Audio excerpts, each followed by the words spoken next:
युग है। तो पुरानी दुनिया नई बनने वाली है, तो ये बहुत अनमोल समय है। तो अभी भूले मत करो, मुख्यतः बाबा को मत भूलो, बाबा की शिक्षा को मत भूलो। और दूसरी, झूठी बातें नहीं सुनो। जो शास्त्रों की बातें सुनते सुनते मनुष्य और भी तमोप्रधान ही बन गया, और भी कामी कपटी ही बन गया, उसको नहीं सुनो। सत्य बाप, truth is God is truth. So बाबा कहते हैं मैं ही सत्य हूँ, तो मैं तुम्हें जो सिखाता हूँ वही सुनोगे, तभी श्वास खत्म होने से पहले इसी शरीर में नर से नारायण बन पाओगे, नहीं तो समय व्यर्थ जाएगा। जितनी प्राप्ति चढ़ना चाहते हो उतनी नहीं चढ़ पाएंगे। इसलिए आज तक जो हो गया हो लिया, फुल स्टॉप। बीती को बिंदी हो लिया अभी, तो अभी सच में बाबा का हो लिया, परमात्मा परिवार का हो लिया। तो अभी बाकी क्या रहा, संगम सतयुग का भी हो लेना है। माना देवी देवता पद मुझे प्राप्त करना ही है। क्यों? क्योंकि देने वाला, नई दुनिया के रचना करने वाला मेरा बाप है, वो आया है। तो मेरा संपूर्ण जन्म सिद्ध अधिकार है उससे ऊंची प्राप्ति करने का। इसीलिए मीठे बाबा आज कहते हैं 28/3/2024 प्रातः मुरली सद्गुरुवार बाप दादा मधुबन से। महावाक्य है, मीठे बच्चे, यह कल्याणकारी पुरुषोत्तम संगम युग है। इसमें पुरानी दुनिया बदल नई होती है। क्या होती है दुनिया? नई माना दुख खत्म हो जाएगा, सर्वत्र सुख शांति आ जाएगा, है ना। सो ये कल्याणकारी पुरुषोत्तम संगम युग है, उसमें पुरानी दुनिया बदल नई होती है। इस युग को तुम मत भूलो, माना इस समय को अभी भूलना नहीं। पुरुषोत्तम माना क्या? उत्तम पुरुष का कृष्ण। जी बताइए, आप बता रहे थे क्या बोला? पुरुष कृष्ण, बहुत अच्छा। पुरुष माना आत्मा, उत्तम माना सतोगुणी बन जाना, सर्व गुणों से संपन्न बनना, दुर्गुणों को संपूर्ण रीत्या सूक्ष्मता से भी नष्ट करना।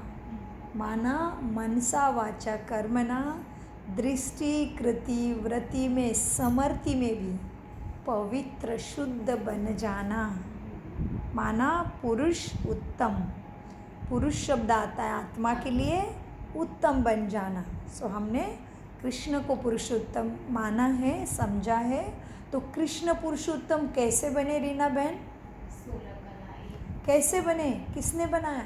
श्री बाबा ने बनाया। श्री बाबा ने बनाया। कृष्ण भी जन्म मृत्यु का खेल खेलते खेलते सीढ़ी उतरते आ गए। माना ये चक्र उन्होंने खेला, सतयुग से फिर त्रेता में आ गए, त्रेता से फिर द्वापर में आ गए, द्वापर से कली में आ गए।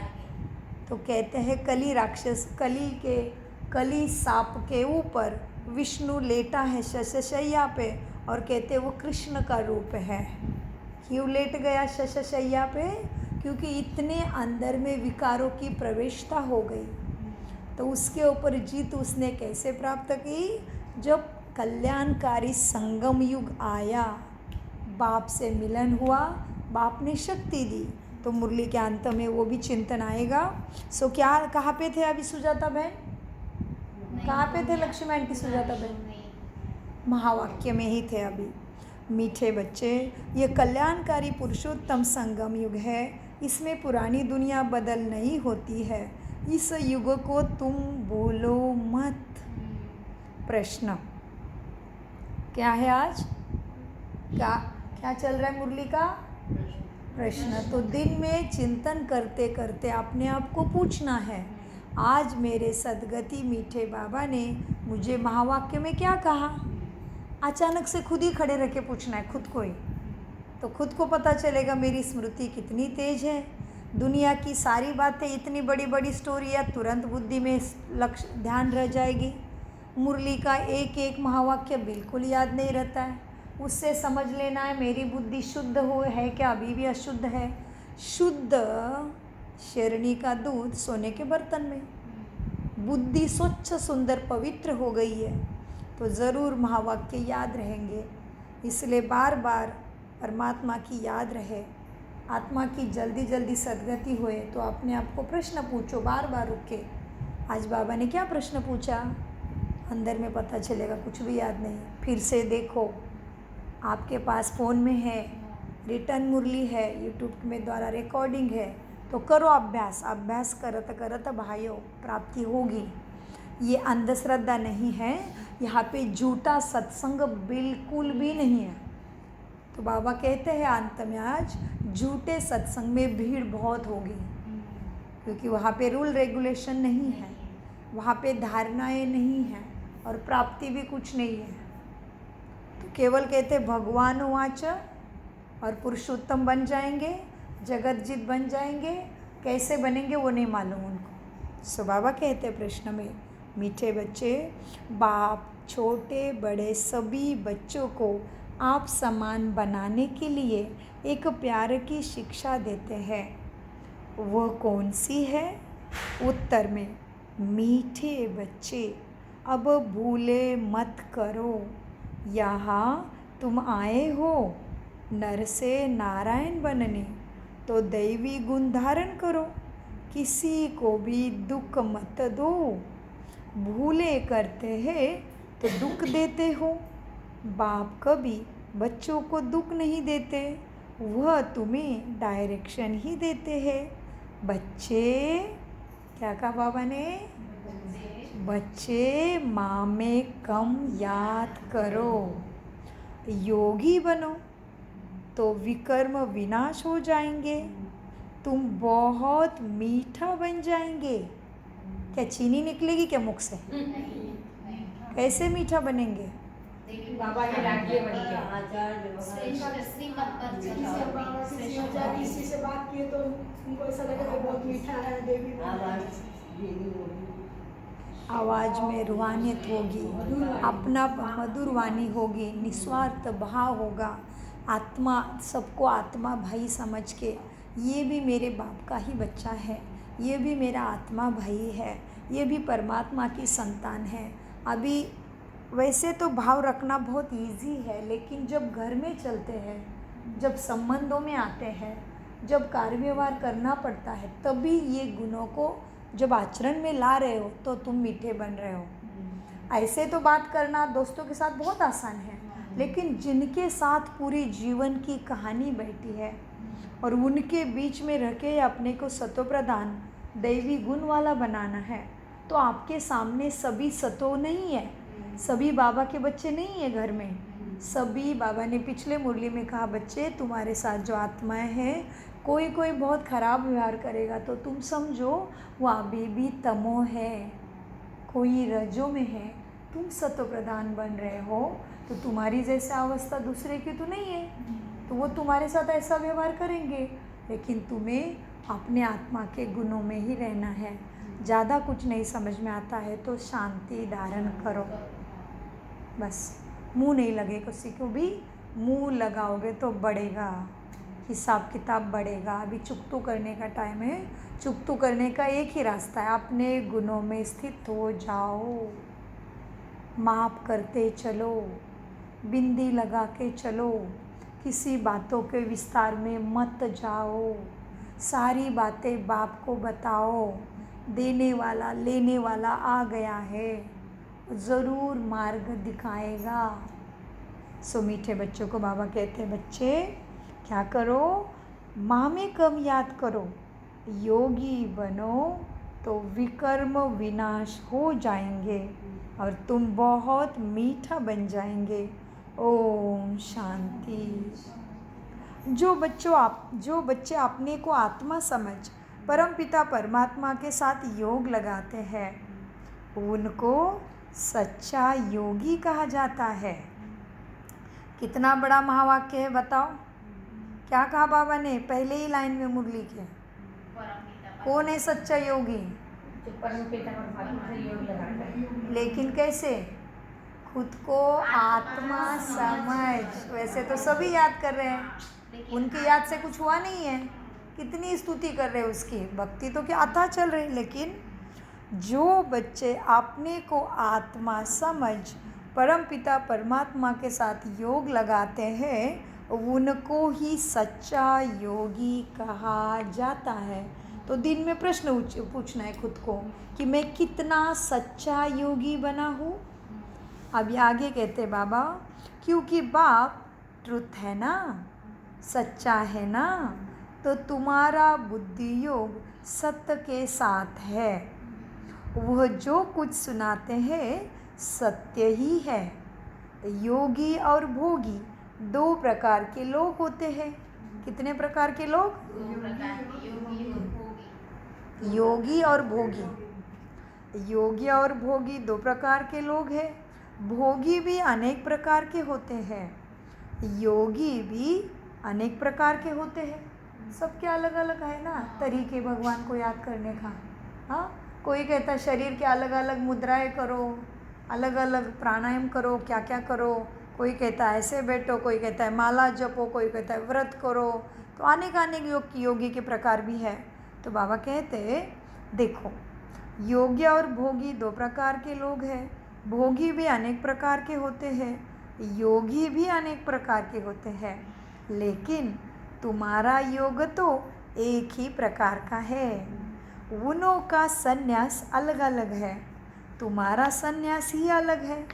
तुम हो पुरुषोत्तम संगम युग के योगी, और किसी को इस योग का पता ही नहीं है कि हम पावन योगी है या हम पतित भोगी है, यह भी मालूम नहीं है।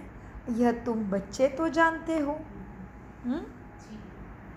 अच्छा, और भी बाबा गहराई में लेके जाते हैं।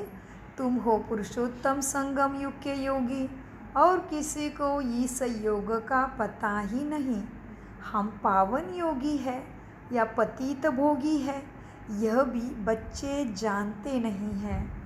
बाबा दूसरे बच्चों की बात कर रहे हैं। भगवान के लिए हम ही बच्चे हैं क्या? सारी दुनिया उसके बच्चे हैं। सारी दुनिया है उसके बच्चे, सारा विश्व इसके बच्चे हैं। सारी दुनिया ही उसके बच्चे हैं। सो बाबा कहते बाबा तो सबको ही बच्चा बच्चा ही कहते हैं, क्योंकि बाप जानते हैं हम बेहद आत्माओं का पिता हूँ, और तुम यह समझते हो कि हम सब कौन है?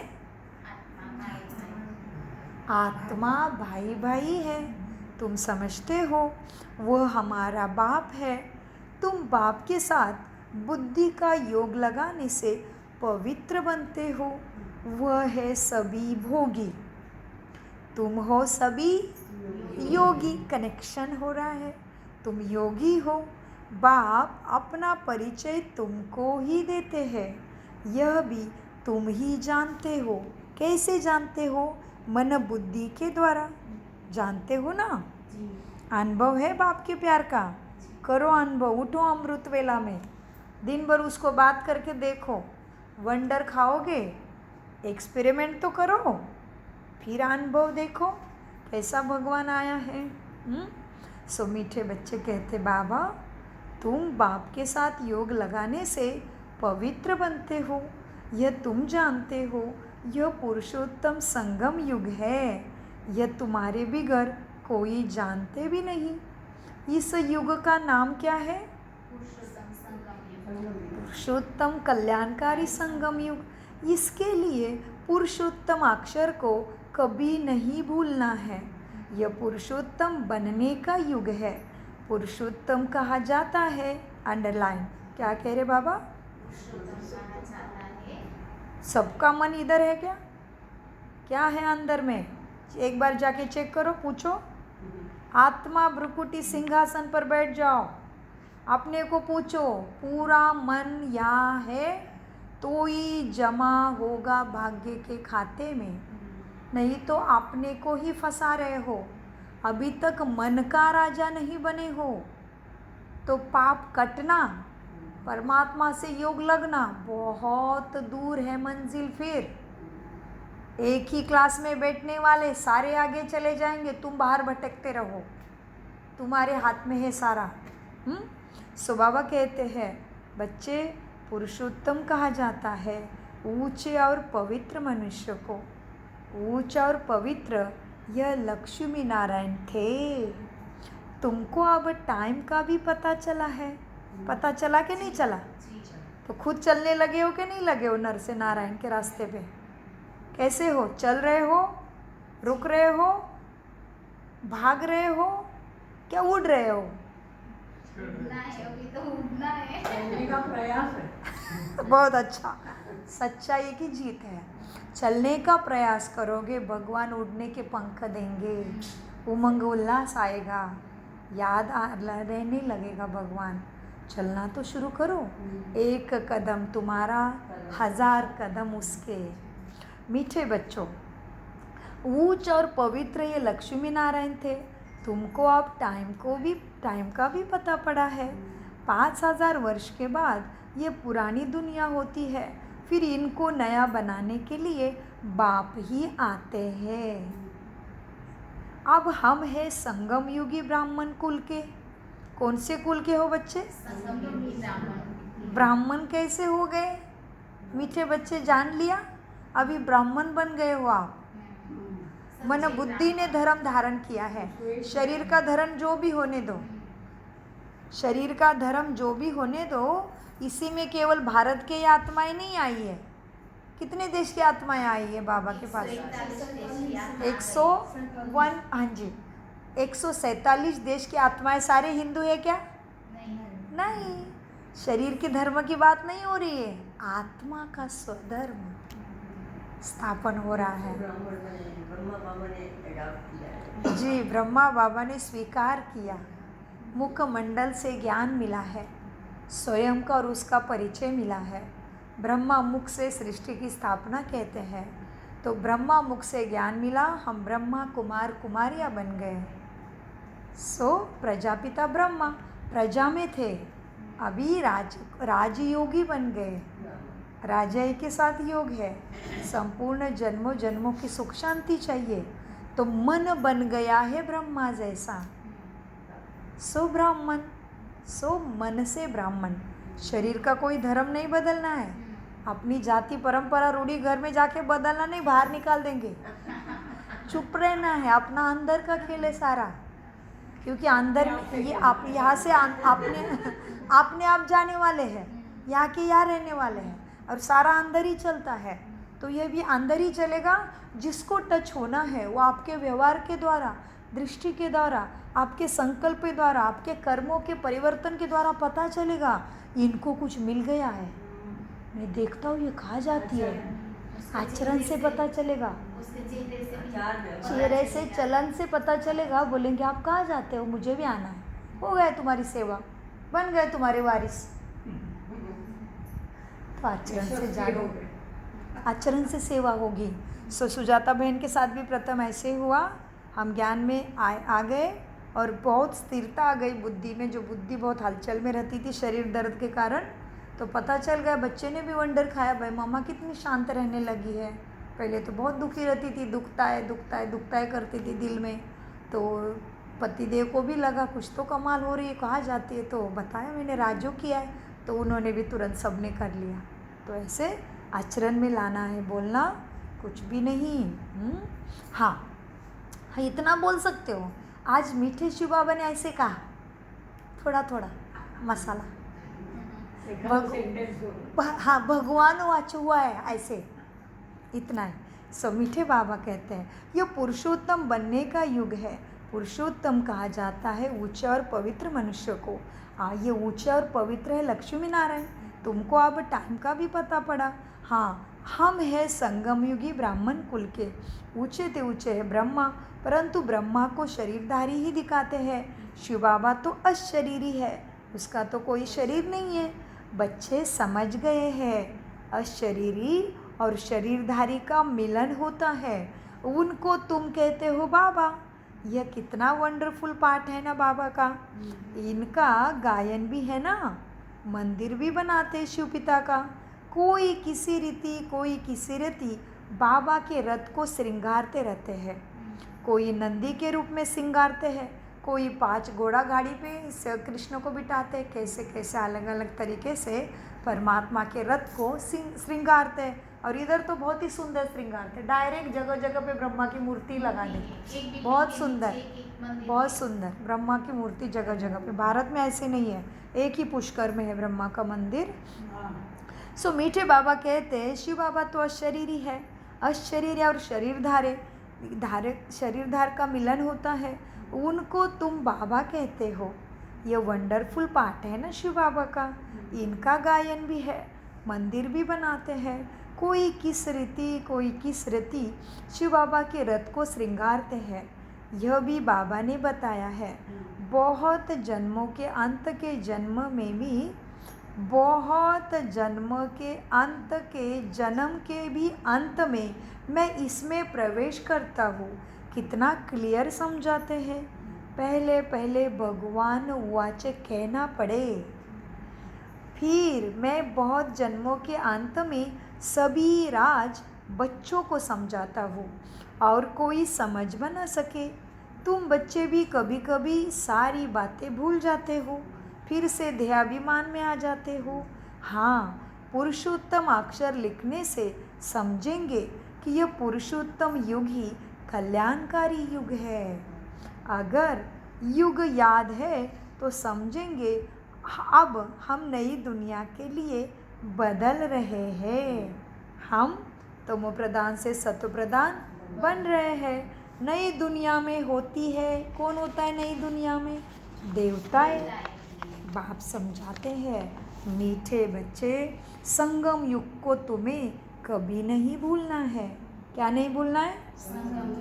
मुझे कौन मिला है, कौन सिखा रहा है, दुख कैसे ख़त्म होगा, इस बात को कभी भूलना नहीं है। मीठे बच्चे, संगम युग को कभी भूलो मत। यह भूलने से सारा ज्ञान भूल जाता है। तुम बच्चे जानते हो अब हम बदल रहे हैं। अब हम नर से नारायण, नारी से श्री लक्ष्मी बन रहे हैं। अब पुरानी दुनिया भी बदल नई होनी है। सभी के दुख खत्म होने हैं। किसी का योग बल से खत्म होना, किसी का भोग बल से भोगना से खत्म होना है। बाप आकर दुनिया को भी बदलते हैं तो बच्चों को भी बदलते हैं। बच्चे बच्चे तो बाबा सभी को कहते हैं। सारी दुनिया की जो आत्माएं हैं ना, सब बाबा के बच्चे हैं। सबका पाठ इस ड्रामा में है। चक्र को भी सिद्ध तुम्हें करना है। हर एक अपना अपना धर्म स्थापन करते हैं। यह देवी देवता धर्म सिवाय परमात्मा बाप के और कोई स्थापन कर ना सके। यह धर्म कोई ब्रह्मा भी नहीं स्थापन करता।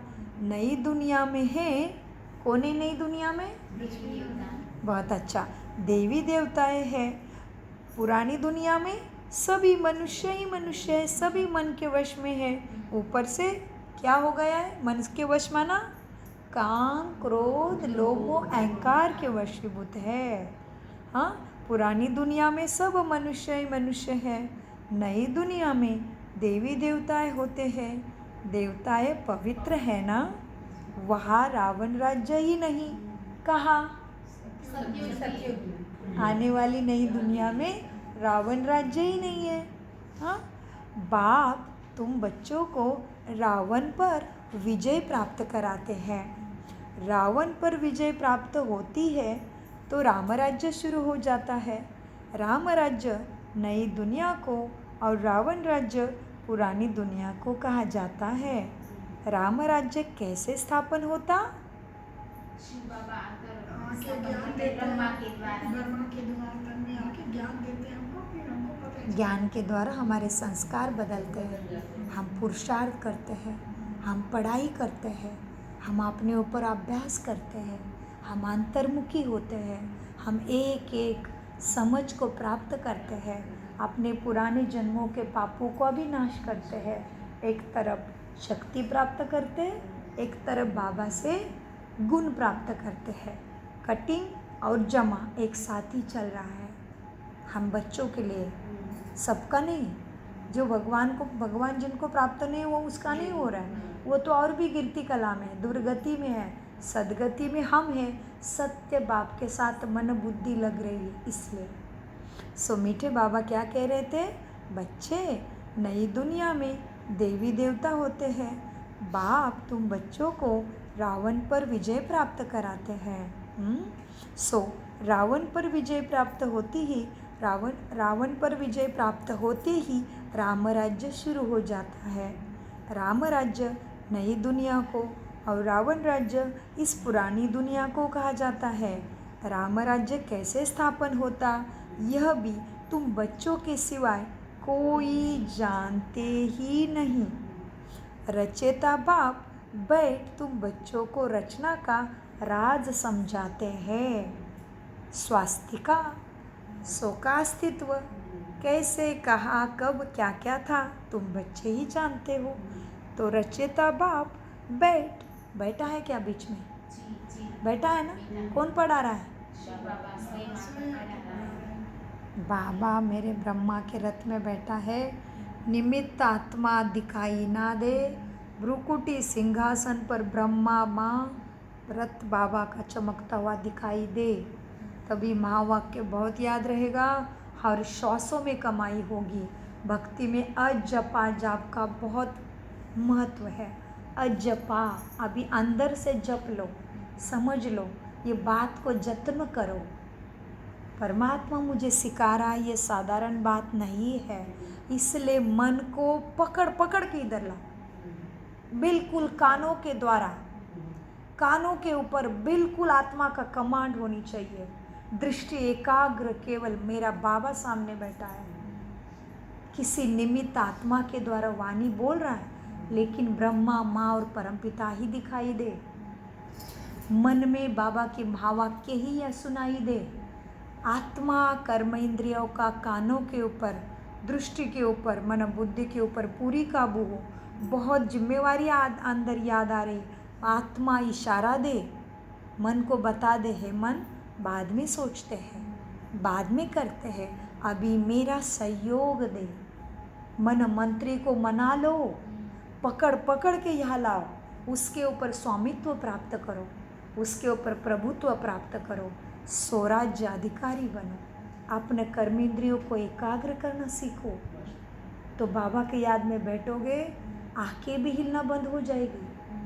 मिची मिची करके आंखें देखने का काम करती है। आंखों का स्वधर्म है देखना, जड़ जपना और अपने आप होती है वो प्रोसीजर, कोई करता नहीं आंखें झपक झपक। लेकिन जब कर्म इंद्रियों पे जीत होने लगती है, बाबा की याद में बैठोगे, आंखें चपकना भी भूल जाओगे। सो इसीलिए बाबा के कमरे में बैठ के आंखों से देखते रहो, देखते रहो। बाहर की कर्म इंद्रियों पर काबू करना सीखोगे, अंदर अपने आप उसको तो चाहिए ही शांति। वो तो कितने जन्मों से शांति ढूंढ रहा था मनवा। महामंत्री शांति के लिए तो भूखा था। आत्मा राजा महामंत्री को शांति प्रदान करने में मदद करे, तो महामंत्री पूरा सहयोग देगा महाराजा बनने के लिए आत्मा राजा को। कौन है हम? स्वराज्य अधिकारी। सो का कर्म इंद्रियों पे राज्य। सो मीठे बच्चों के इसलिए राज्य होगा, स्वराज्य अधिकारी बन के सो के बाप से सारा स्वराज्य प्राप्त करने के लिए ये सारा पढ़ाई है। सो मीठे बच्चों देखो, रचेता बाप बैठ तुम बच्चों को रचना का राज समझाते हैं। बाप है रचेता और बीज रूप भी है। ऊर्ध्व मूलम अधशाकम अश्वत्थम प्राहुरयम छंदासी यस्य पर्णानि यस्सम वेदस वेदविथ। 15वां अध्याय। तो बाबा याद दिलाते, मैं बीज हूँ। वृक्ष कैसा उल्टा है मनुष्य सृष्टि का, गाते तो है गीता में, समझने का नाम नहीं ले रहे हैं। सो बाबा कहते हैं, बच्चे तुम्हें बाबा समझाते हैं। बाप रचेता है मनुष्य सृष्टि का, बाप बीज रूप है।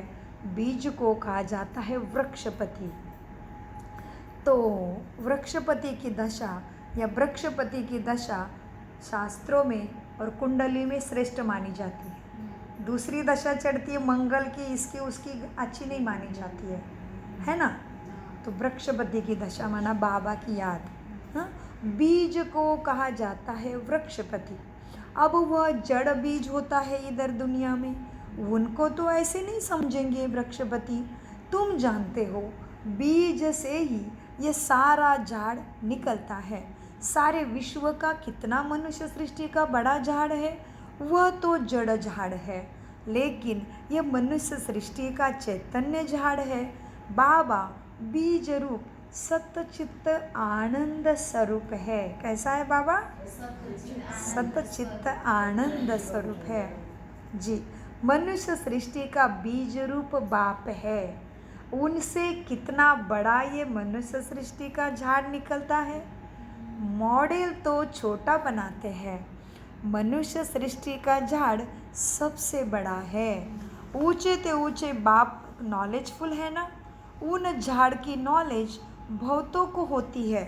जड़ झाड़ की नॉलेज हाँ तो बहुतों को होती है, लेकिन इस मनुष्य सृष्टि रूपी झाड़ की नॉलेजफुल बाप के पास ही है। हाँ, उन झाड़ों की नॉलेज बहुतों को होती है, इसकी नॉलेज तो एक बाप ही देते हैं। अब बाप ने तुम्हें हद की बुद्धि बदल बेहद की बुद्धि दे दी है। तुम इस बेहद के झाड़ को जान गए हो। कितना बड़ा पोलार इस झाड़ को मिला है। मनुष्य सृष्टि का झाड़ नीचे, पोलार माना आकाश। ऊपर जाने के बाद भी आकाश है, नीचे है तो भी आकाश साथी है। पोलार मिला तो कितना बड़ा पोलार इस झाड़ को मिला है। बाप बच्चों को बेहद में ले जाते हैं ना। अब सारी दुनिया ही पतित है, सारी सृष्टि ही हिंसक है। एक दो की कितना हिंसा करते हैं। अब बाप तुमको ज्ञानी बनाते हैं। ज्ञानी तू आत्मा, भगवद गीता में गाया ना, ज्ञानात् ध्यानम श्रेष्ठता, ध्यानात् ज्ञानम श्रेष्ठता। दोनों चीज़ें। हाँ, सो बाबा कहते अब तुम बच्चों को ज्ञान मिला है। अहिंसक सिर्फ एक ही देवता धर्म होता है। अहिंसक कौन है? इसलिए हमारा अहिंसा परमो धर्म है। अहिंसा क्या है? अहिंसा हमारा परम धर्म। तो ये है हमारी सभी की क्वालिटी। हम सभी ऐसे बनेंगे तो ऊंचा राजा महाराजा ज़रूर सतयुग से त्रेता तक बनेंगे। ये सारी क्वालिटी अंदर में चाहिए। सो मीठे बच्चों, अब बाप तुम्हें हद की बुद्धि बदल बेहद की बुद्धि देते। बाप बच्चों को बेहद में ले जाते। अब सारी दुनिया तो पतित है, सारे मनुष्य हिंसक है, एक दो की हिंसा करते। केवल एक ही देवी देवता धर्म कैसा है? अहिंसक है। अहिंसक, मन में भी हिंसा नहीं, मन में भी बुरा भाव नहीं किसी के प्रति। हाँ, मन में भी दुर्गुण नहीं देखना है दूसरे के। हाँ, सोचना भी नहीं। जो सोचोगे वैसे बनोगे। संकल्प से सृष्टि, संकल्प में बार बार दूसरे के दुर्गुणों को चिंता नहीं करो, तुम्हारे अंदर आ जाएंगे। अंकल जी को उठा दो। हिंसक सिर्फ एक ही देवता धर्म होता है सतयुग में। सतयुग में सभी पवित्र सुख शांति में रहते हैं। सब मनोकामनाएं 21 जन्मों के लिए तुम्हारी पूरी हो जाती है। सतयुग में कोई कामना नहीं, अनाज आदि सब कुछ तुम्हें आता मिल जाता है। यह बॉम्बे भी पहले नहीं थी। किसको याद किया बाबा ने आज? मुंबई वाले। ये बॉम्बे हंस रहे, देखो मुंबई वाले। ये बॉम्बे भी पहले नहीं थी। क्यों नहीं थी? क्योंकि देवताएं खारे नदियों के किनारे रहते हैं। नहीं रहते। अरे वाह, सभी सुन रहे हैं। वाह, मतलब सभी टोटल प्राप्ति कर रहे हैं। वाह वाह, बहुत खुशी। चलो अभी दौड़ देखो आगे बढ़ेगी कैसे। चलो, ये बॉम्बे पहले नहीं थी। देवताएं खारे सागर के किनारे जमीन पे नहीं रहते हैं। मीठी नदियाँ जहाँ थी ना, वहाँ देवताएं रहते थे। मनुष्य बहुत थोड़े रहते हैं देवताओं के। सतयुग में थोड़े मनुष्य हैं, एक एक को बहुत जमीन होती है। सतयुग में सभी है वॉइसलेस वर्ल्ड। तुम योग बल से विश्व की राजाई लेते हो, उसको ही राम राज्य कहा जाता है। पहले पहले नया झाड़ बहुत छोटा होता है। पहले धुर तना क्या है? पहले धुर में एक धर्म था, देवी देवता। फिर फाउंडेशन में 3 ट्यूब निकलती है। 3 ट्यूब, इस्लाम, बौद्ध और क्रिश्चियन, 3 ट्यूब। पहला तंदूर है देवी देवता। हाँ, सो पहला थूर में एक धर्म था, फिर फाउंडेशन में 3 ट्यूब निकलती है। एक जैसे फाउंडेशन है देवी देवता धर्म का, एक ही फाउंडेशन देवी देवता धर्म के। फिर ये देवी देवता वाले अनेक धर्मों में कन्वर्ट होते हैं, इसलिए अनेक धर्मों से निकल के फिर से अपना पद लेने के लिए आ रहे हैं। बाबा कहते पहला एक ही धर्म है मुख्य, कौन सा? इस मनुष्य सृष्टि झाड़ का तना माना पहला थूर है देवी देवता। सो फिर फाउंडेशन में ये 3 ट्यूब निकलती है। एक जैसे फाउंडेशन है देवी देवता धर्म का। फिर दूर से माना तने से डालियाँ छोटी छोटी निकलती है। अब तो इस झाड़ का थूर ही नहीं है, और कोई ऐसा झाड़ होता ही नहीं जिसका थूर नहीं और झाड़ खड़ा है। अभी तो ऐसा है, देवी देवता धर्म गायब है, बाकी सारे धर्म है। अच्छा, अब कोई ऐसा झाड़ होता नहीं जिसका थूर ही नहीं दिख रहा है। इनका मिसल भी बड़ के झाड़ से एक्यूरेट है। बड़ का झाड़ तो कहाँ पे है? बड़ का झाड़ सबसे बड़ा कलकत्ता में, 100 वर्ष पुराना है, और इतना फैला है कि उसका वो स्टेम जो है ना वही दिखाई देता नहीं, लेकिन झाड़ खड़ा है। तो उसका झाड़, ये मनुष्य सृष्टि के झाड़ के साथ बनियन ट्री की, बरगद के पेड़ की तुलना की जाती है। सो बाबा कहते अब तो इस झाड़ का थूर ही नहीं है, और कोई ऐसा झाड़ होता ही नहीं। इनका मिसल भी बड़ के झाड़ से एक्यूरेट है। बड़ का झाड़ सारा खड़ा है, लेकिन थूर ही नहीं, सूखता भी नहीं। सारा झाड़ हरा भरा खड़ा है। बाकी देवी देवता धर्म का फाउंडेशन है नहीं, थूर तो यही है ना। देवी देवता थूर है इस मनुष्य सृष्टि झाड़ का। राम राज्य अथवा देवी देवता धर्म भी थूर में ही आ जाता है। बाप कहते हैं हम 3 धर्म स्थापन करते हैं। कौन सा? देवी देवता, क्षत्रिय और शूद्र। बाप कहते हम 3 धर्म स्थापन करते हैं। अब सब बातें तुम संगम युगी ब्राह्मण ही समझते हो। हम उतरती कला में आ गए ना, तो हमारे तीनों धर्म हमारे साथ ही बन रहे हैं। एक ही बार सीखते हैं, फिर उतरते हैं, फिर नहीं चढ़ते। एक ही बार ये आत्मा सत्व प्रधान बन जाती है, अपना भाग्य का खाता भरपूर करती है, फिर खाती फिर तमो प्रधान बन जाती, तभी फिर से बाप आता, तभी चढ़ते। तब तक तो देवताओं से फिर सतो प्रधान, हाँ जी, ऐसे ऐसे उतरते उसको। सो बाबा ने देवता, क्षत्रिय और शूद्र ऐसे। सो बाबा कहते तुम ब्राह्मणों का ही छोटा सा कुल है। बाबा तुम्हें समझाते हैं कि तुम संगम युगी ब्राह्मण हो ना, तुम ब्राह्मणों का छोटा सा कुल है। छोटे छोटे मठ पंथ निकलते हैं ना अभी भी। हाँ, तो देखो अरविंद आश्रम है, तो उस टाइम होगा 60 साल पहली बात है। अरविंद आश्रम है, कितना जल्दी उनके उधर वृद्धि को पाते हैं भगत, क्योंकि उनमें विकारों के लिए कोई मना नहीं है। यह बाप कहते हैं, क्या कहते हैं बाप? काम महाशत्रु है, उन पर विजय तुम्हें पानी है। सो तभी तुम सभी पावन बन जाएंगे। भारत पहले पावन था, भारत भरपूर था, इसलिए गान गीत भी है।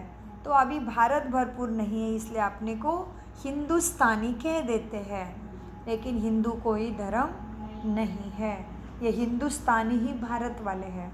तो कहते भारत में ही डाल डाल पे सोने की चिड़िया करती थी बसेरा, वो भारत देश है मेरा। वो तो दुनिया ने गाया, लौकिक ने गाया, लेकिन इसमें ज्ञान में भी गीत है। भारत जब भरपूर बनेगा कोई कमी नहीं होगी, देवताओं का राज्य होगा। तो वो गीत सर्च करके रखना, लगाएंगे अंत में। भारत फिर भरपूर बनेगा, बीके का सॉन्ग है, कोई कमी नहीं होगी। हाँ, सो बाबा कहते, अब बाप कहते हैं बच्चे यहाँ सब पतित है, पावन बनने की बात नहीं सुनते हैं। कहते विकारों बिगर कैसे बच्चे हो पैदा होंगे? उन बिचारे का दोष भी नहीं है, क्योंकि क्योंकि क्या है, कथा सुनाने वाले तो कहते तो ये काम महाशत्रु है और कहते काम जीतेंगे तो जगत जीत बनेंगे, लेकिन कैसे जितना वो कोई भी समझाते नहीं, केवल सुनाते जाते हैं।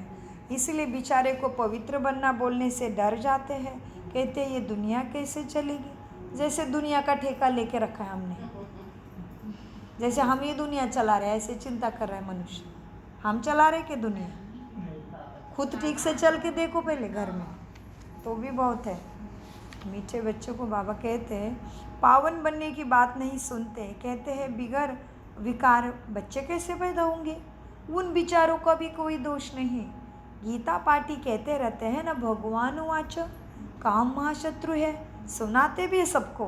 क्या सुनाते? भगवान ने बोला है, क्या बोला है? काम महाशत्रु है, उनको जीतने से फिर जगत जीत बनेंगी, ये भी सुनाते हैं, परंतु समझाते नहीं काम को जीतना कैसे है। तो बाबा हमें सेवा देते हैं। अभी बाबा कहते हैं वह जब यह अक्षर सुनाते हैं ना, तो उन्हों को समझाना चाहिए तुम्हें कि इस पर हमारा बाबा कहता है कि, तो फिर बाबा क्या कहते हैं, हनुमान का उदाहरण देते हैं। हनुमान की कहानी है ना, जहाँ राम कथा चलती है, वो जूते में जाके बैठता था, है ना हनुमान जी की कहानी।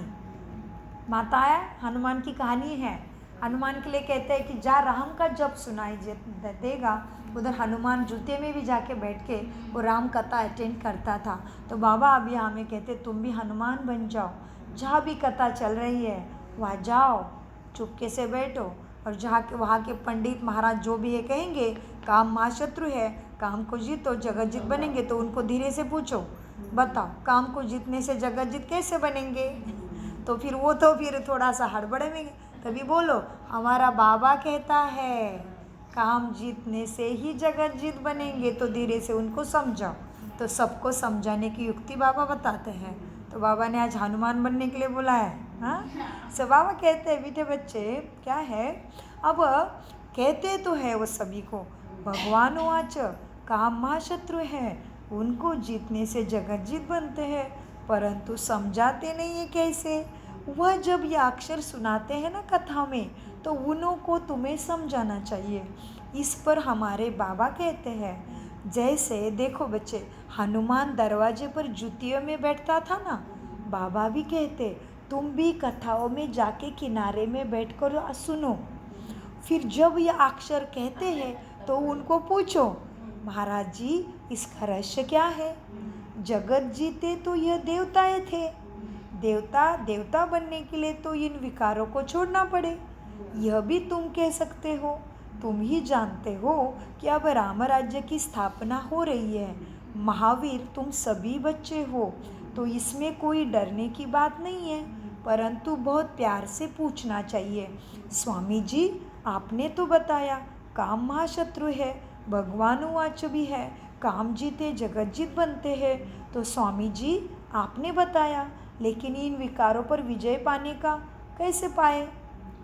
तो इन विकारों पर विजय पाने से विश्व का मालिक बनेंगे। तुमने अभी बोला जगत जीत बनेंगे, माना विश्व के मालिक बनेंगे, लेकिन आपने यह तो बताया नहीं कि पवित्र कैसे बने। अब तुम बच्चे पवित्रता में रहने वाले महावीर हो ना, तो महावीर की विजय माला में पिरोए जाते हो। तो मनुष्य के कान तो रॉन्ग बातें सुनने पर हीरे हुए हैं। मनुष्य के कान तो रॉन्ग बातें सुनती है, उसी में डोलती रहती है, माना घेरे हुए हीरे हुए हैं, उसको उसी में खुशी आ रही है। तो बाबा अभी हमें और एक बात बताते कि ऐसे नहीं कि बाबा ने कहा है जाने के लिए, लेकिन ऐसे भी नहीं कि उसी में जाके एकदम गुम हो गए तुम भी, नहीं। तो आगे बाबा कहते तुम्हारी धारणा कैसी होगी। मनुष्य के कान तो रॉन्ग बातें सुनने पर हीरे हुए हैं, तुमको अब रॉन्ग बातें सुनना पसंद नहीं आता है, राइट बातें तुम्हारे कानों को अच्छी लगेगी। क्यों? क्योंकि बाप ने सिखाया है, hear no evil, see no evil, talk no evil, think no evil. मनुष्य को सुजाग तो ज़रूर करना है। भगवान कहते हैं मीठे बच्चों पवित्र बनो, सतयुग में सब पवित्र देवताएं थे, अब सब अपवित्र है। ऐसे ऐसे तुम्हें समझाना चाहिए। बोलो, हमारे पास ये सत्संग होता है, इसमें यह समझाया जाता है कि काम महाशत्रु है। अब पवित्र बनना चाहते हो तो ये युक्ति से बनो। तो बाबा हमें युक्ति देता है, क्या करता है। पवित्र बनना इतना आसान भी नहीं है, क्योंकि सब तरफ तमो प्रधानता की आग है। हाँ, कीचड़ में रह के कीचड़ ना उड़े हो कैसे सकता है। फिर भी कमल फूल समान बनना है, क्योंकि ब्रह्मा कमल पुष्प में बैठे हैं, हम भी ब्राह्मण हैं। ब्राह्मण ब्रह्मा मुख वंशावली है, तो हमें कीचड़ में रहते हुए कमल पुष्प समान ब्राह्मण बनना है। तो बाबा कहते हैं, मीठे बच्चों, अब पवित्र बनना चाहते हो तो बाप युक्ति बताते हैं, वह सभी को तुम्हें बतानी है। क्या युक्ति होगी मीठे बच्चों? आत्मा को आत्मा समझो, माइंड मंदिर को प्रश्न से और पूरा योग लगा समझेंगे तो कोई और बाकी सब पूरा योग लगाना है। अभी दौलत जी मेरे सामने आएंगे तो मैं क्या करना पड़ेगा? आत्मा, मेरे को आत्मा समझ लिया। और ऐसे भी आत्मा समझो ना, सबको आत्मा भाई समझो, आत्मा भाई समझो। सो बाबा कहते हैं, अब पवित्र बनना चाहते हो तो एक युक्ति से बनो। अपने को आत्मा समझ भाई भाई की दृष्टि पक्की करो। आत्मा भाई है, इस एक जन्म के लिए दृष्टि धारण करो, अनेक जन्मों की प्राप्ति के लिए करना पड़ेगा। जिस तरह से बच्चा डॉक्टर इंजीनियर बनता है, मरने के बाद इधर ही छोड़ के जाता है, फिर भी वो 25 ईयर्स कितनी तपस्या करता है। 3 साल से उसके पीछे पड़ते हैं हम, चलो पढ़ो पढ़ो पढ़ो, तभी संपूर्ण पवित्रता की धारणा। खेलना कूदना टाइम पास करना भी मना है। तो अभी भी हमें भगवान कहते, बच्चे तुम्हें अभी भगवान मिला, श्वास तो खत्म होने ही वाले हैं, जाना तो निश्चित है ना, वो साथ में आने वाला है ना ये शरीर साथ में आने वाला नहीं। अकेले आए थे अकेले जाना है, ऊपर से श्वासों का भरोसा नहीं है। तो भगवान मिल गया है तो क्यों श्वासों को सफल ना करूं, राइट? क्योंकि एक दिन कितना भी है तो अमर तो को भी है नहीं। हाँ, अमर दुनिया आ रही है, देवी देवता अमर है, तो मुझे भी तो अमर पद प्राप्त करना है। तो मैं अभी क्यों इस विनाशी शरीर में रह के पुरुषार्थ ना करूं? जरूर करें। समझदार को इशारा काफी, क्योंकि श्वास तो खत्म होने वाले हैं, मेरा श्वासों पे भी अधिकार नहीं है। लेकिन आगे दुनिया आ रही, उसमें मरण भी नहीं है उनको। देवी देवता अमर है, इच्छा मृत्यु है उनको। तो मुझे भी ऐसे दुनिया में जाना है, तो ये दुनिया से क्या प्यार करना है जिसे मुझे पता ही नहीं सोने के बाद उठने वाली हूँ कि नहीं कल। तो किस चीज़ के लिए फंसना है? सोचो तो ज़रा। भगवान मिला है, ऊपर से सबको नहीं मिला है, मुझे ही मिला है। अभी कोठों में कोई में से कोई, मेरी भक्ति पूरी हो गई है। जब तक 10वीं पूरी नहीं होती 11वीं में एडमिशन मिलेगा क्या? नहीं मिलेगा ना। तो लौकिक दुनिया के स्कूलों का भी ये रूल है, तो भगवान के स्कूल में भी ऐसे रूल है गुप्त। तो हम कितने भाग्यशाली है। जैसे भी भक्ति की, जितने भी अपने धर्मों की जो शिक्षा थी उसके अनुसार चले, वो पास कर दिया है भगवान ने। भक्ति का पाठ पूरा होते ही ज्ञान मिलता है, ऐसे नहीं मिलता ज्ञान। तो जिनके अभी तक भक्ति का पाठ पूरा नहीं, उनको ज्ञान समझ भी नहीं आएगा। आएंगे अच्छा लगेगा, फिर दूसरे दिन आएंगे नहीं, आने का मन ही नहीं करेगा। संसार के खत्म होने वाले में से मन ही नहीं निकलेगा। अभी आधा आधा चल रहा है, इसलिए तो इसी तरह से नहीं करो। अभी बहुत अपनी पीठ तुपते पाओ, अपने को होशियार बनाओ, अपने को कहो कि हे प्रकृति माँ, तेरा कितना मैं आभार मानूं। मेरे श्वास खत्म होने से पहले इसी शरीर में मेरा कान नाक आँख बुद्धि सब ठीक है, तभी मुझे भगवान मिला है। मेरा समझने की शक्ति भी अभी साबित है, तो क्यों ना मैं इसको सफल करूं? किसमें मैं फंस रही हूँ? क्यों फंसूं? अपने आप से पूछो। मीठे बच्चों, बाबा कहते हैं, मेरा प्रश्न एक है, हम देखते हैं आत्मा भाई को, है ना? इसमें चलेगा नहीं तो बाद में। अब पवित्र बनना चाहते हो तो एक युक्ति से बनो। बाप युक्ति दे रहा है। अभी बाप को मालूम है आसान नहीं है, कीचड़ में रहते हुए कीचड़ ना उड़े, आसान नहीं है। बहुत शक्ति चाहिए। कहाँ से आती है? उसके साथ मन बुद्धि कनेक्ट करने से शक्ति आती है। मुझे ही क्या, 147 देशों की आत्माओं को आ रहे, मैं कौन हूँ? मैं ही ज़्यादा कुंभकर्ण वाली हूँ ऊपर से। क्योंकि छोटेपन से देवी देवता देखा है तो उसका जितना महत्व नहीं है। घर का जो होता है ना, उसका कोई इलाज नहीं हो रहा है घर के डॉक्टर का। छोटेपन से देवी देवता को देख रहे, उसके बीच में तो इतना समझ में नहीं आ रहा है। दूसरे धर्मों वालों को तुरंत पकड़ रहे। अंग्रेज वगैरह इतना एक्यूरेट चलते, बात मत पूछो। आप उनकी धारणा देखोगे, अमेरिका लंदन वालों की धारणा देखोगे ना बाबा के बच्चों के प्रति मधुबन में, तो हमें शर्म आएगी कि हम कुछ भी पुरुषार्थ नहीं कर रहे हैं। अपनी ही मट्टी पे अपना ही भारत स्वर्ग बन रहा है, हम ही उसमें राजा महाराजा पद नहीं बनेंगे, नौकर चाकर पे बनते कि नहीं पता नहीं, तेता के अंत में आएंगे फिर ऐसा पुरुषार्थ कर रहे हैं हम। और अंग्रेज एक बार पता चला कि God is light and God is one and he is coming now, so इतने एकाग्रता से कर रहे। अरे थाई बच्चों को देखो, थाई ब्रह्मा कुमारी को देखो सेंटर में आके, कितनी लगन है उनके अंदर, बात मत पूछो। और हमने छोटेपन से देवी देवताओं को देखा है तो कुछ महत्व ही नहीं लग रहा है। ऐसे नहीं करो, ऐसे नहीं करो। मेरे घर की खेती है, मैं पहले सशक्त बनूं उसका धान खा के। तो मीठे बच्चों को बाबा कहते, बच्चे अब बाप पवित्र बना, बाबा युक्ति बताते हैं, अब पवित्र तो बनना ही पड़े। क्यों? बाबा ने समझाया है, बच्चे काम महाशत्रु है। अब पतित बनना चाहते हो तो एक युक्ति से बनो, अपने को आत्मा समझ, भाई भाई की दृष्टि सभी के लिए भी पक्की करो। तुम बच्चे जानते हो, पहले पहले ये भारत बहुत भरपूर खंड था, अब खाली होने के कारण खुद को हिंदुस्तानी नाम रख दिया है। पहले भारत धन दौलत पवित्रता सुख शांति से भरपूर था, अब है दुखों से भरपूर। तब पुकारते हैं, हे दुख हरता सुख करता, तुम कितना खुशी से बाप से पढ़ते हो। ऐसा कौन होगा जो बेहद के बाप से बेहद सुख का वर्षा नहीं लेगा? कौन होगा ऐसा, बताओ? हम सब लेने वाले हैं। अनपढ़ कौन होगा? आज भगवान भी प्रश्न पूछ रहा है भाई। हाँ, ऐसा कौन होगा जो बेहद के बाप से बेहद के सुख का वर्षा ना ले? पहले क्योंकि बेहद क्यों कहा बाबा ने? अभी इसी जन्म में थोड़ा बहुत करते हैं, सो एक का पदम गुना है, ये मत भूलो। एक ही बीज बोते हो, आम कितना फल देता है।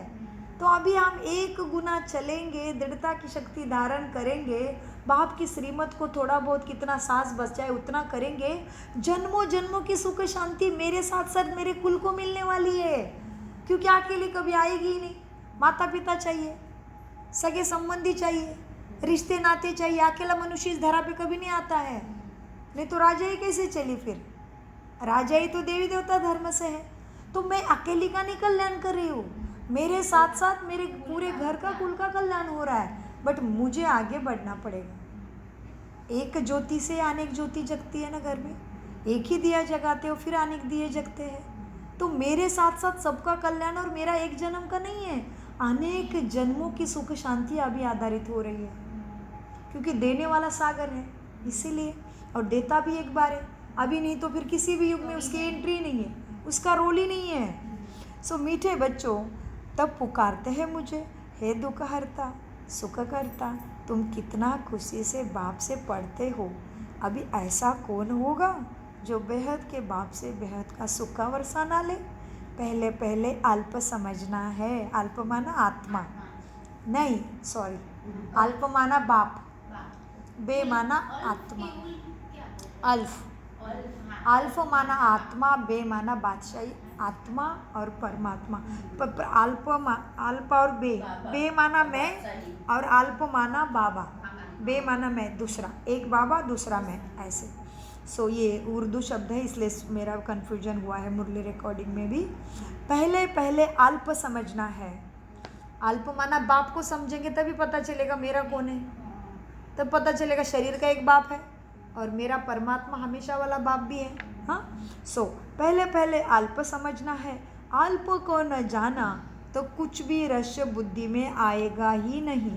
तो बेहद का बाप जो बेहद का वर्षा देते हैं, यह जब यह नीचे बैठे तभी तुम आगे बढ़ेंगे। बच्चों को बाप से कुछ भी प्रश्न पूछने की भी दरकार नहीं है, बाप सब बताते रहते हैं। बाप पतित पावन है, उनको ही तुम याद करते हो। तुम उनकी याद से ही पावन बनेंगे। मुझे तुमने ही बुलाया है। जीवन मुक्ति है भी सेकंड की बात, फिर भी याद की यात्रा में समय लगता है। याद की यात्रा समय लेती है। जीवन मुक्ति माना मुझे पता चला मैं शरीर को चलाने वाली आत्मा हूँ, मुक्ति हो गई। जीवन मुक्ति है, पढ़ाई तो सेकंड की बात हो गई। समझ मिलने में कितना टाइम लगा, एक लाइन का है, आत्मा हो, परमात्मा की संतान हो। इसलिए बाबा ने क्या कहा, जीवन मुक्ति भी सेकंड की है, फिर भी याद की यात्रा समय लेती है। मुख्य याद की यात्रा में ही विघ्न पड़ते हैं। इसने 5000 साल का अखंड सुख पाया, 30 वर्ष में पूरा प्राप्ति कर ली 5000 की।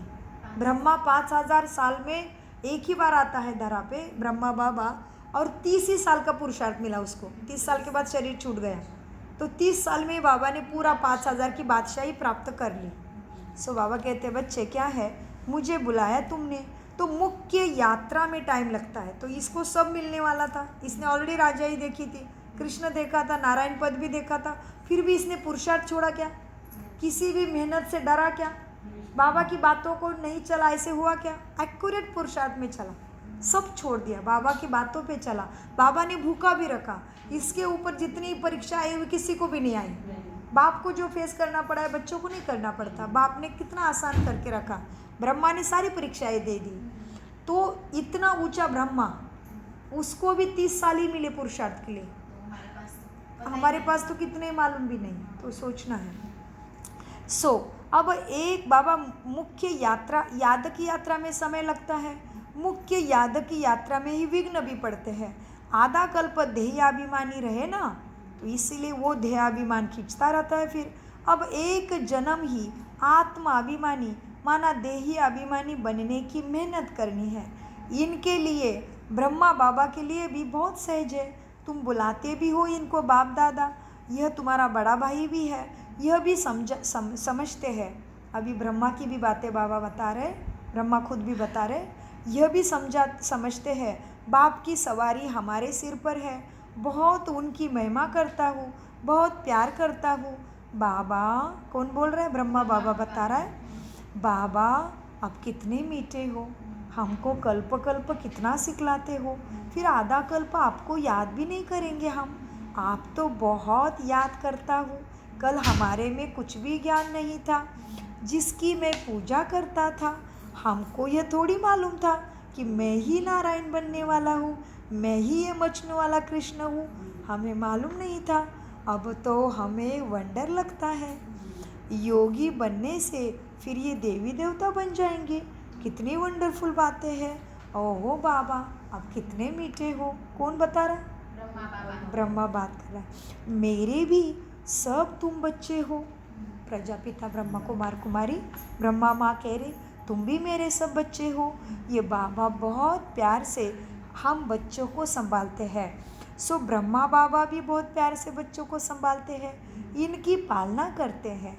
यह भी हमारे सामने, और बाबा क्या सोचता है पता है, ये मेरे सारे बच्चे मेरे जैसे नर से नारायण बन जाएंगे।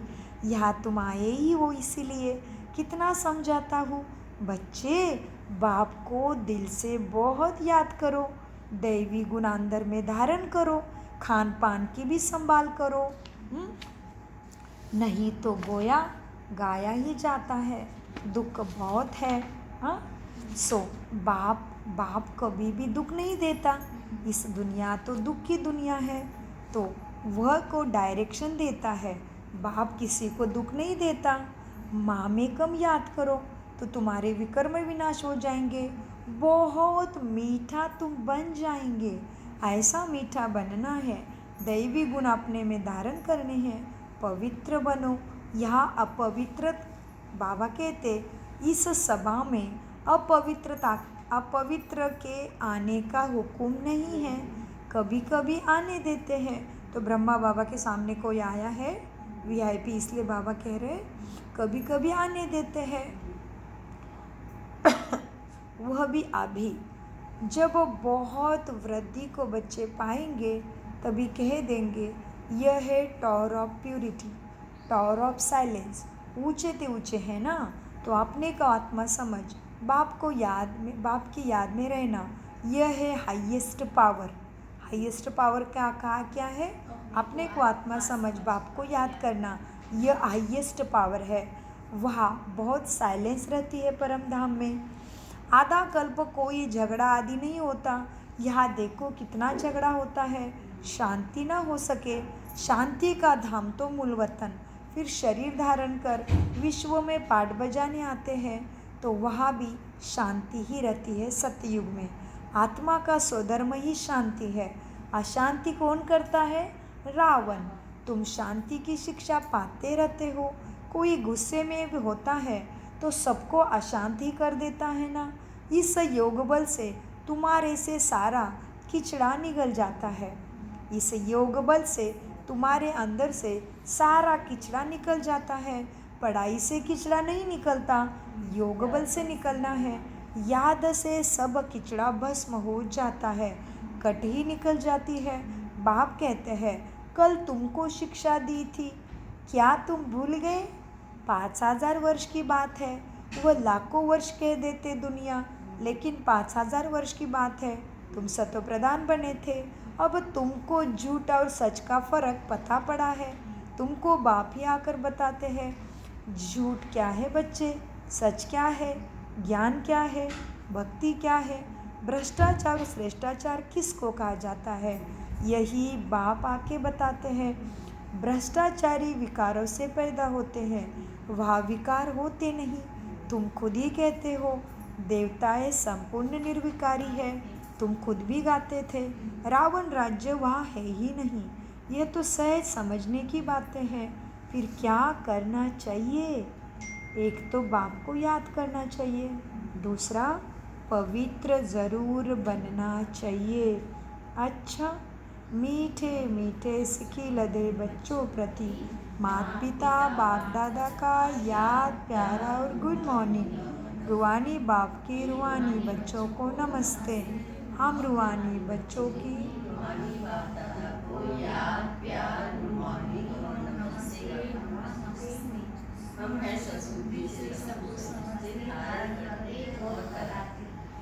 धारणा के लिए मुख्य सार पवित्र बनने में महावीर बनना है। याद की यात्रा से अंदर का किचड़ा निकालना है। अपने शांत स्वधर्म में स्थित रहना है, अशांति नहीं फैलानी है। नंबर 2, बाप जो राइट बातें सुनाते हैं वही सुननी है। बाप जो राइट बातें सुनाते हैं वही सुननी है। हियर नो इविल, रॉन्ग बातें मत सुनो, सभी को सुजाग करो। पुरुषोत्तम युग में पुरुषोत्तम बनो और बनाओ। वरदान, आत्मिक शक्ति के आधार पर तन की शक्ति का अनुभव करने वाले सदा स्वस्थ भव। वरदान का विश्लेषण, किसी की फोन से मुरली निकाल के दे दो। स्लोगन, वरदान, आत्मिक शक्ति के आधार पर तन की शक्ति का अनुभव करने वाले सदा स्वस्थ भव। इस वरदान का विश्लेषण है, इस अलौकिक जीवन में आत्मा और प्रकृति दोनों की तंदुरुस्ती आवश्यक है। जब आत्मा स्वस्थ है तो तन का हिसाब किताब व तन का रोग सूली से कांटा बनने के कारण स्वस्थिति के कारण स्वस्थ अनुभव करते हैं। उनके मुख पर चेहरे पर बीमारी के कष्ट के चिन्ह नहीं रहते। जैसे दादी, हमारी दादी जानकी भी, गुलजार दादी भी, जानकी दादी को हमेशा बहुत उम्र से ही, समझ लो 50 साल से ही डॉक्टर का हमेशा दादी का शरीर का कुछ ना कुछ चलता ही था। लेकिन शरीर बीमार होने के बावजूद भी दादी 104 साल जिए और निरंतर सेवा पे तत्पर रहे और डेल्टा वुमन भी बने। विश्व का रिकॉर्ड भी विश्व में प्रथम रिकॉर्ड बना दिया स्टेबल माइंड का। और दादी शरीर छोड़ने से पहले 104 साल की आयु में भी लंदन अमेरिका उड़ान भरती थी। जैसे मार्च में शरीर छोड़ा तो दादी ने फरवरी में उड़ान भरी थी अमेरिका के लिए। शरीर 104 साल का, लेकिन दादी प्रकृति जीत बने थे। मन शरीर को चला रहा था, शरीर दादी को नहीं चला रहा था। तो शरीर तो 50 साल की उम्र से ही कुछ कुछ बीमारी का सामना करता था। हमेशा डॉक्टर दादी को कहेंगे दादी आराम की ज़रूरत है, डॉक्टर को दादी कहेंगी हाँ जी, दूसरे दिन दादी स्टेज पे सेवा पे दिखेगी। हमेशा यही चला। फिर दादी डॉक्टरों को बताती थी आप मुझे नहीं चला रहे हो, बाबा अब मुझे चला रहा है। सबकी दुआ और मेरा पुरुषार्थ, मन से ही मन प्रकृति जीत बन गई थी दादी। तो दादी अपने को संकल्प से चलाती थी, वो मन में मानती नहीं थी कि मैं बीमार हूँ। इसलिए वो हाथ में सलाइन भी था, मैंने देखा इस आँखों से। मलेशिया दादी के लिए सेरेमनी थी, 100 वर्ष के पूरे हुए थे, मलेशिया गए थे। हमें पता चला, हम दादी के बहुत दिल से वेट कर रहे थे। दादी आई तो पता चला दादी को बहुत बुखार है, डॉक्टर ने सलाइन लगा दिया। हम सब योग में बैठे, दादी तो कल सुबह मिलने वाली थी। वंडर ऐसे हुआ, दादी सलाइन की बॉटल के साथ स्टेज पे आ गई। जाना नहीं हुआ है, कभी स्टेज पे नहीं आई, हुआ ही नहीं। दादी सलाइन हाथ में, सुई, दादी स्टेज पे आई, हम सबको ओम शांति बोला, सबको दृष्टि दी, सबके साथ बहुत बातें की, फिर जाके आराम जो भी किया। दादी को शरीर ने नहीं चलाया, दादी ने शरीर को चलाया। इस तरह से दादी प्रकृति जीत बन गई थी। तो दादी की बातें इसमें आ गई। तो बाबा क्या कहते वरदान के विश्लेषण में, क्या कहते बाबा, सो स्थिति के कारण स्वस्थ अनुभव करते हैं और उनके मुख पर, चेहरे पर बीमारी के कष्ट के चिन्ह नहीं रहते। वैसे दादी के आवाज़ में और उसके चेहरे पे कभी नहीं पता चलता कि दादी को बहुत तेज़ बुखार है। डॉक्टर ने टोटल बेड रेस्ट बोला है, कभी भी उसकी आवाज़ में भी नहीं पता चलता था, मुख से भी नहीं पता चलता था। बहुत पावर। कर्म भोग के वर्णन के बदले कर्म योग के स्थिति का वर्णन करते हैं। वो परिवर्तन की शक्ति से कष्ट को संतुष्टता में परिवर्तन कर संतोष रहते और संतुष्टता की लहर फैलाते हैं। ओम शांति। स्लोगन मैं बोल देती हूँ ना। आप बोलते हैं दिल से, तन से, आपसी प्रेम से सेवा करो तो सफलता निश्चित मिलेगी। बहुत सुंदर। तो स्लोगन, दिल से तन से आपसी प्यार से सेवा करो तो सफलता निश्चित मिलेगी। ओम शांति, ओम शांति, ओम शांति। मीठे प्यारे बाप दादा का अनगिनत पदम गुना शुक्रिया शुक्रिया शुक्रिया। कम बोलो, मीठा बोलो, सोच समझ कर बोलो, शुक्रिया बाबा, शुक्रिया बाबा, बाबा सदा याद रहे। बहुत सुंदर। शुक्रिया फरिश्तों।